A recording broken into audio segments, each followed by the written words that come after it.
Kita merdeka, tapi rakyat banyak ini tidak merdeka, terjajah oleh mereka. Nah, disitulah peran daripada Habib kita yang menyodorkan suatu hari. Habib Ali ya. Habib Ali Habib Ali kita, konstitusinya diundangkan pada saat itu. Dan di dalam tanggal 18 itulah adanya Pancasila. Jadi Pancasila itu bukan tanggal 1 Juni.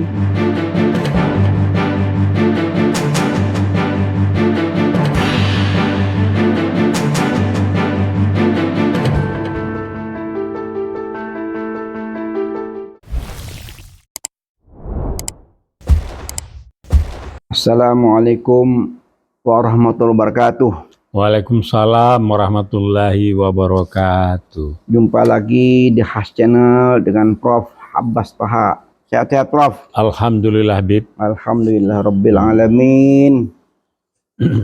Kita mulai dengan Bismillahirrahmanirrahim. Bisik-bisik politik kenegaraan tentang menyambut hari kemerdekaan Prof. Menyambut hari kemerdekaan. Karena ini beberapa hari ke depan kita akan merayakan hari 17 Agustus ya. Hari kemerdekaan Republik Indonesia. Proklamasi kemerdekaan. Betul Bib. Sebelum itu izinkan saya menyapa dulu netizen ini. Oh penting, penting. Assalamualaikum warahmatullahi wabarakatuh. Para netizen pencinta Khas Channel dan Peace Channel.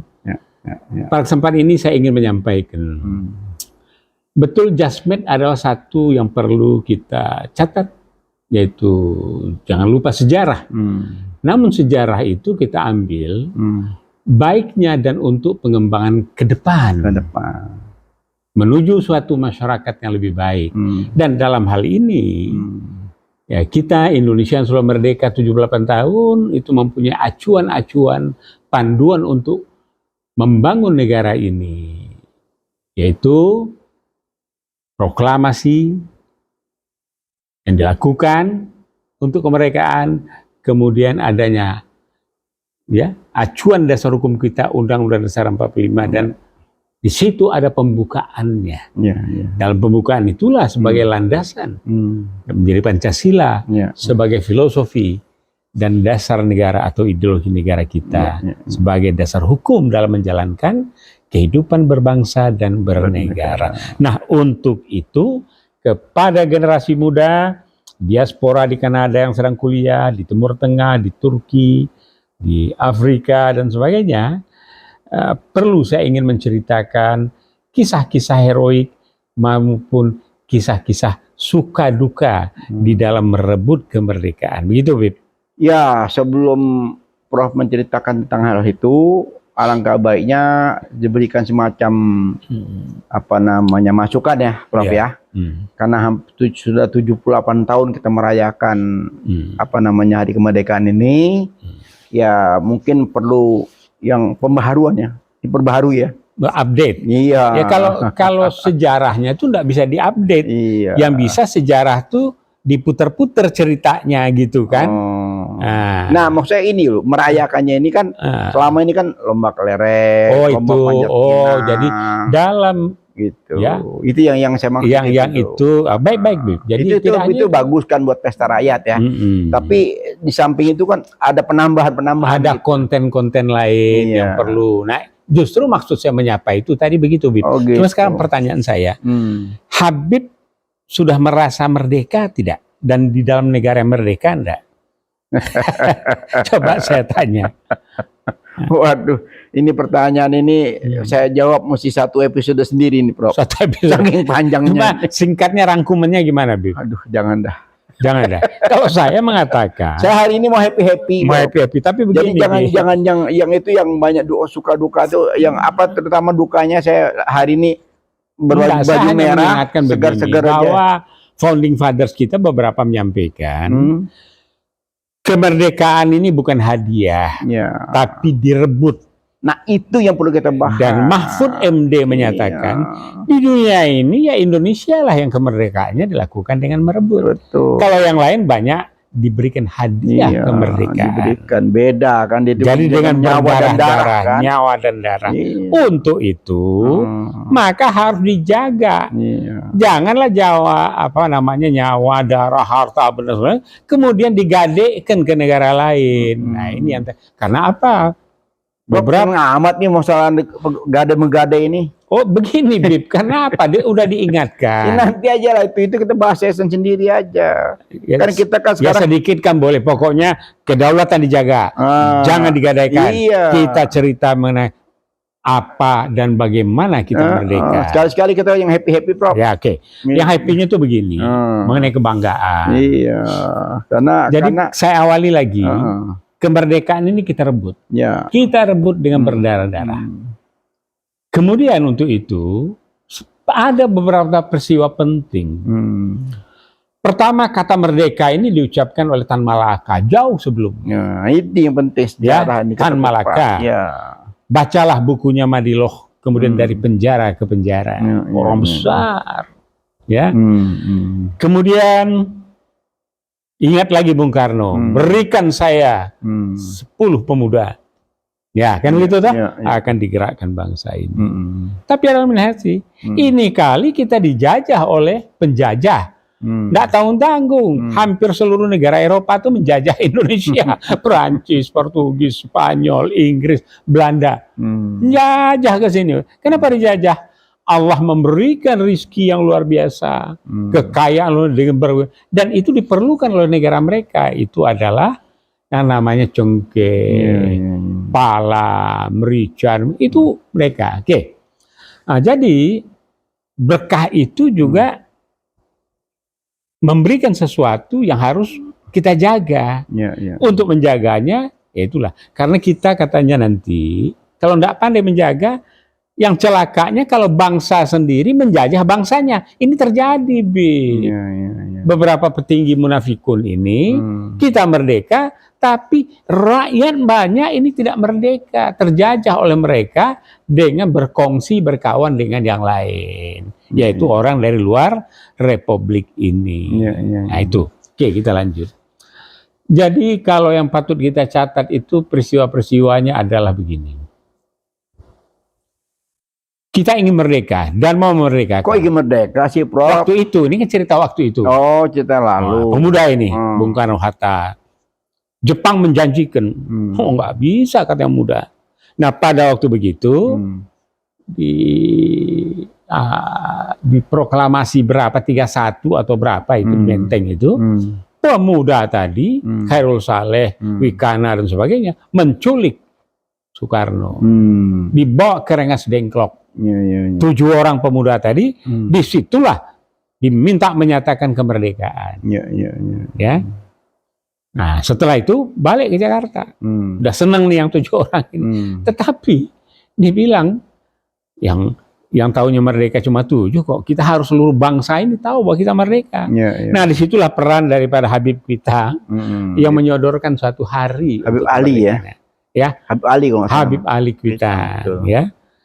Nah tentukanlah tanggal 17 Agustus. Jadi tanggal 16 sudah pemuda yang mendesak untuk proklamasi.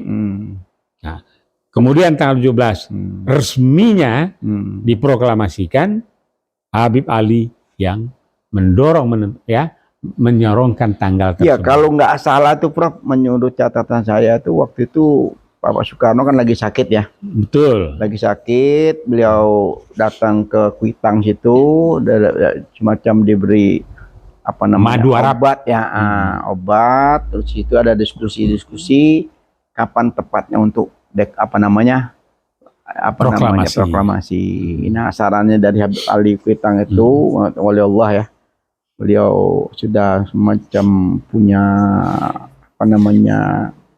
teropongan ya yang luar biasa. Wali Allah. Itu dibilang besok tanggal 17 itu apapun caranya, bagaimanapun caranya itu harus dikibarkan bendera merah putih. Nah, bendera itu keturunan Arab juga. Iya, yang itu dia. Jadi apa adanya, dicari kain merah langsung sama putih. Idenya bagus, dikawinkan langsung dikibarkan. Setelah itu berkibar lagi di daerah masjid Priok sana. Ya, daerah Priok itu di daerah Luar Batang. Luar Batang. Nah, di Luar Batang pun langsung dikibarkan lagi, disambut lagi dengan Habib lainnya lagi, dikibarkan lagi bendera sehingga berkibar tuh bendera merah putih. Ya. Luar Nah, biasa jadi dahsyatnya. maka tanggal 17 Agustus 1945 adalah hari proklamasi bangsa Indonesia. Dengan segala kesederhananya. Dan kemudian tanggal 18 itu konstitusinya diundangkan pada saat itu.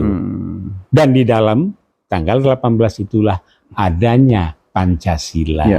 Jadi Pancasila itu bukan tanggal 1 Juni, tetapi 18 Agustus 1945. Ini ada-ada aja ada yang bikin gara-gara. Ya nggak apa-apa, dia mau roboh-roboh nggak apa-apa. Tapi sejarah kan sudah mencatat. Sejarah sudah mencatat, anak cucu semua ke depan dan juga akan tahu. Makanya perlu proses pencerahan ya. Kalau ada yang memutarbalikkan sejarah, nanti sejarah juga akan menjelaskan bahwa ini nggak benar, ini bakal benar, nanti akan semua akan terungkap. Ya, nah kemudian dalam perjalanan itu sempat mampir di rumah Tionghoa. Ada. Jadi Tionghoanya tidak semuanya jelek juga, ada yang bagus karena di sana di Cina pun sendiri ya enggak berjuta-juta juga Muslim di sana. Yang Muslim ini tentu dia menghargai apa itu kemerdekaan dan sebagainya.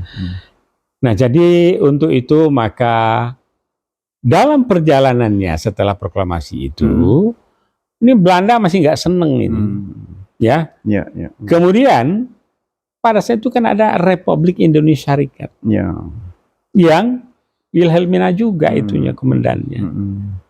Nah dengan dasar itu apa? Ada Kompresi Majapahit, ada Rumroyen, jadi 89. Nah kemudian ada lagi peristiwa yang lain perlu dicatat.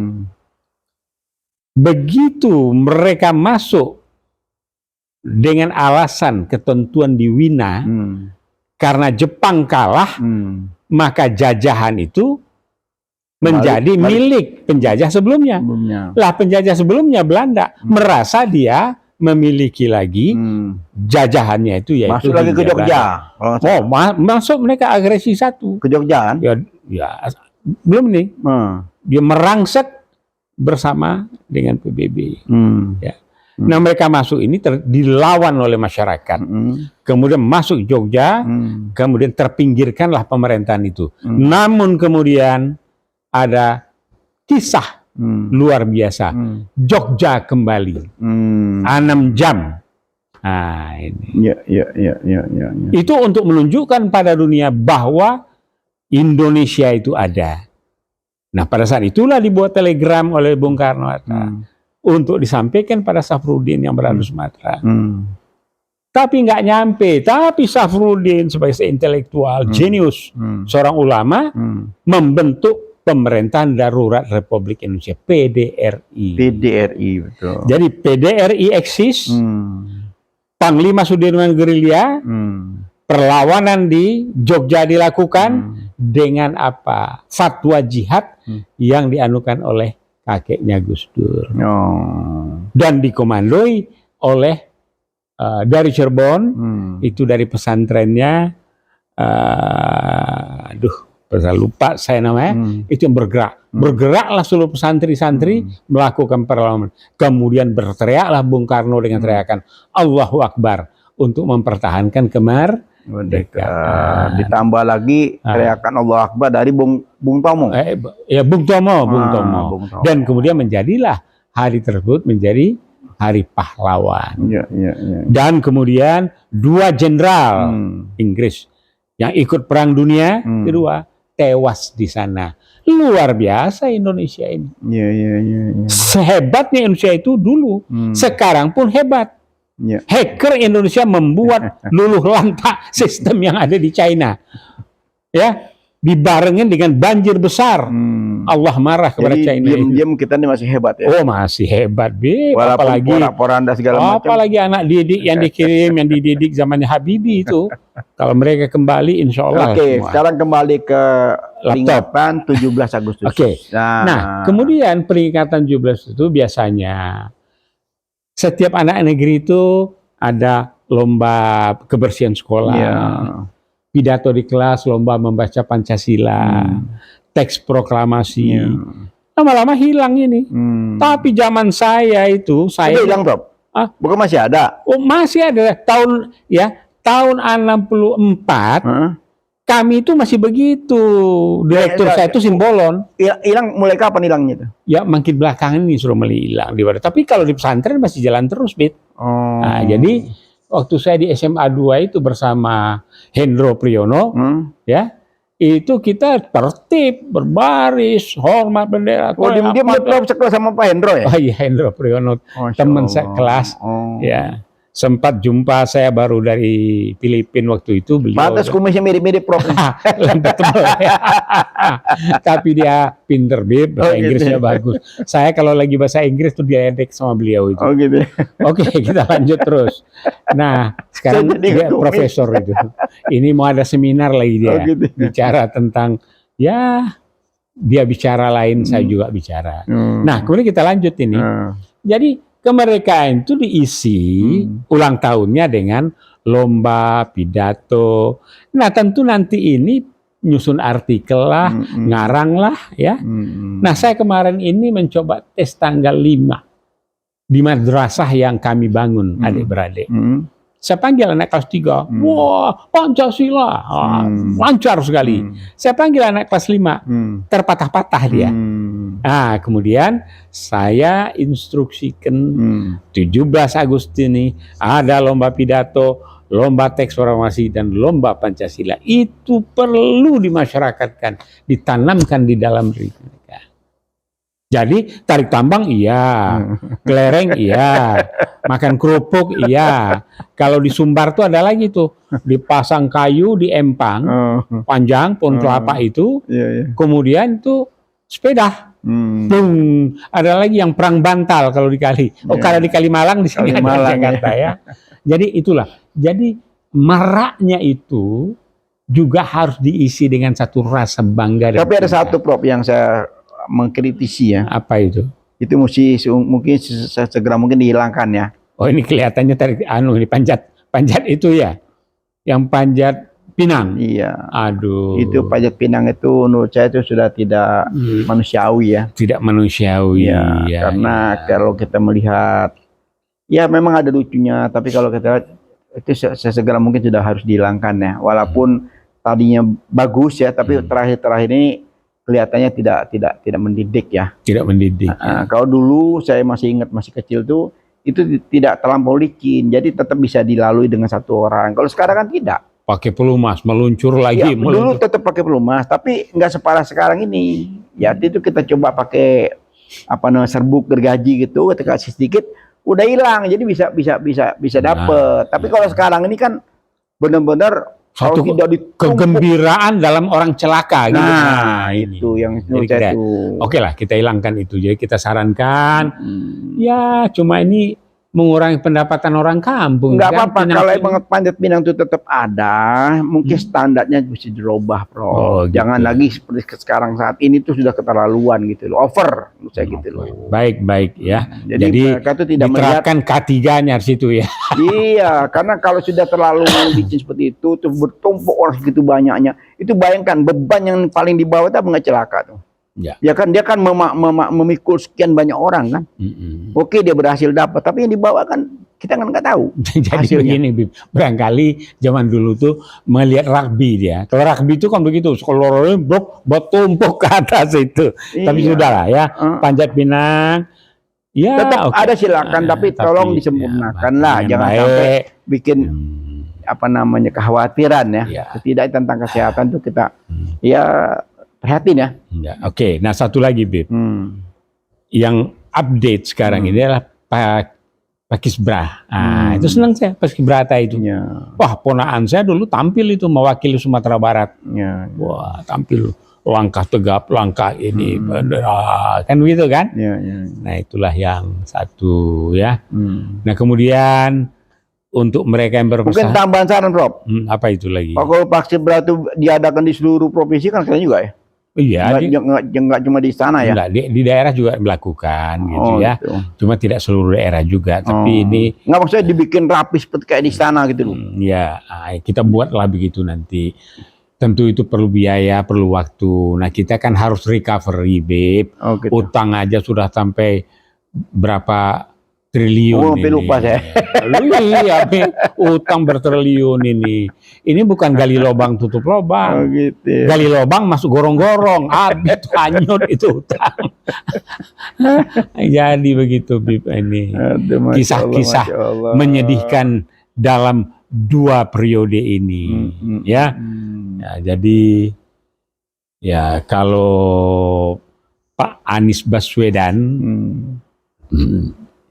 jadi kita harus mengedepankan pendekatan inklusif di dalam ekonomi dan politik. Ya. Dengan itu bisa melakukan pembangunan pemerataan kesejahteraan, insya Allah. Ya.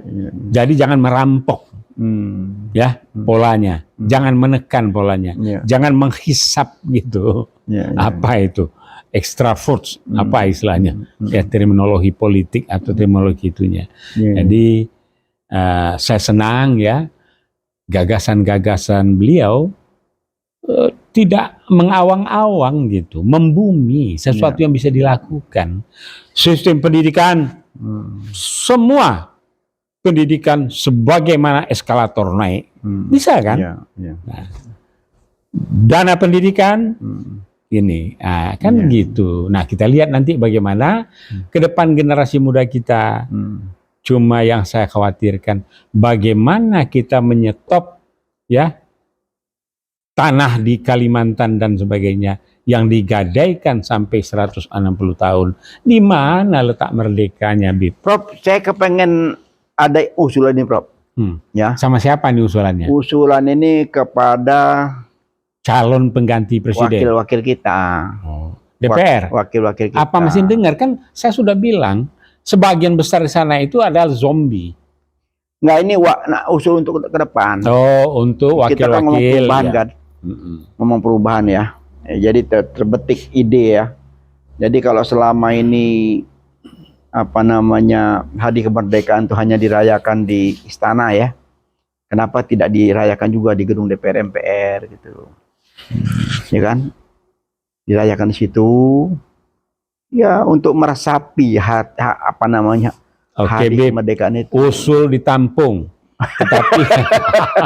Tapi kan sudah ada pembagian tugas, Bib. Bukan begitu. Kebijakan di sini bersama ini. Prof, punya kewenangan apa main tampung-tampung aja? Main tampung-tampung aja. Ya sebagai Prof sampaikan juga gitu. Iya, ditampung untuk disampaikan. Karena apa? Gitu. Saya yang berdaulat, Bib. Oh gitu. Yang berdaulat tuh rakyat. Oh. Mereka mengemis ke saya minta suara untuk milih mereka. Oh gitu. Mereka harus patuh ke saya. Oh. Saya niruin Rocky Gerung. Oh gitu. Oh jadi Prof disampaikan nanti ya? Oh sampai ke tahun depan ya? Iya, setelah ada caleg-caleg baru terpilih. Iya, saya berpikir gini, kalau di sana itu katakan di gedung DPR MPR itu dirayakan semacam hari kemerdekaan, ya, setidaknya kan agar mereka ingat gitu loh. Cuma begini, Bib, ada sesuatu precedence namanya, yang sudah baik, dilanjutkan saja selama itu tidak mengganggu. Tapi Habib ini nambah kerjaan, nambah anggaran. Tapi ya boleh-boleh namanya pendapat, gitu bebas ya untuk disampaikan. Berapa sih Prof anggaran? Cuma kan mereka kan kumpul. Kalau tadi yang dia kumpul di dalam gedung, sekarang panas-panas sedikit itu di dekat gudang kura-kura. Memang itu kalau orang DPR itu mikir anggaran, mau negara sulit begini, itu DPRD Jakarta Raya ngajukan anggaran untuk benchmark keluar jadi lagi. Gini, kalau di sini, jadi di tangganya itu kan gudang kura-kura kan tangganya kan banyak tuh. Iya. Anak tangga banyak tuh kan, dari mulai sampai ke bawah semua anggota DPR kumpul gitu loh, merayakan hari kemerdekaan. Di atas dia pidato, bagaimana tuh? Boleh. Perjuangan Indonesia merdeka. Bib, buat aja proposal sampaikan. Oh gitu ya. Iya. Supaya lebih itu semacam naskah akademik proposal. Jangan kayak pembangun sekarang. Nah, sekarang saya mau tanya, Prof. Ya. Kira-kira ini usulnya masuk akal nggak? Ya, Kalau sehat sih, akal sehat sih masuk. Namanya juga usulan. Kan selama ini kan nggak pernah terjadi, hanya di istana aja yang bikin seperti itu kan. Ya. Kalau dibikin di gedung di MPR sebagai wakil rakyat, wah, katakan hampir 1.000 orang yang kumpul situ, pejabat-pejabat semua, upacara bendera, wah keren. Iya kan, sekarang kan ada juga upacara bendera dengan Zoom. Jadi seluruh bangsa juga bisa menonton yang di istana gitu. Ya, oke lah. Jadi balik ke Zoom lagi nih. Ya, kita coba nanti. Jadi kalau begitu, ya Mbok, kita hidupkan kembali penulisan hari kita, jurnal mengenai kemerdekaan, kemudian tentang lomba lari, apa kita lakukan, tarik tambang. Nah, itu kan versi masyarakat bawah. Yang saya maksudnya porsi elit politik gitu toh. Kalau bawah tuh wah jangan tanya sekarang. Ya kalau di elit, seluruh elemen bawah masyarakat itu bergembira. Tadi pagi saya lihat itu yang pakaian baju merah putih, ibu-ibu di pipi ditempelin bendera merah putih. Wah, di mana-mana luar biasa. Ada ya saya juga gitu, ini. Bib. Dalam rangka marketing lembaga madrasah saya dan PAUD, itu saya berbaris dengan gurunya, itu keliling sekecamatan ya bawa ke tembreng. Iya, itu sudah luar biasa. Nah, elit ini yang perlu kita ingatkan, Bro. Ya kalau kita dulu juga malam itu pakai obor keliling, ya. Jadi kalau Bung Hatta bilang, jangan hanya lampu terang saja di pusat. Lampu terang di ibu kota itu karena ada lilin-lilin kecil di seluruh desa. Iya. Gitu ya. Iya. Nah, cuma jangan pula diplesetin. Lilin-lilin ini adalah budayanya Nasaro. Enggak. Iya. Ya, obor-obor, lilin-lilin dengan teknologi baru dan sebagainya. Tapi bahwa desa inilah yang menyemarakkan. Tapi jangan pula kayak komunis. Ini desa masuk kota katanya, kan ada itu dulu. Nah, ya. Jadi yang kita perlu ulang tahun 17 Agustus dan jangan lagi ada yang mencederai. Dan kalau kita ikuti Uwat Alfian Tanjung, kita ikuti apa yang dibicarakan oleh Gatot Nurmantio, apa yang diutarakan oleh beberapa tokoh masyarakat. Ini gaya baru ini berbahaya. Termasuk seorang seniman yang namanya Nugraha yang pernah belajar di Prancis, jumpa dengan seorang anak tokoh yang membuat genosida Indonesia ini. Itu dengan keluarganya Aidit.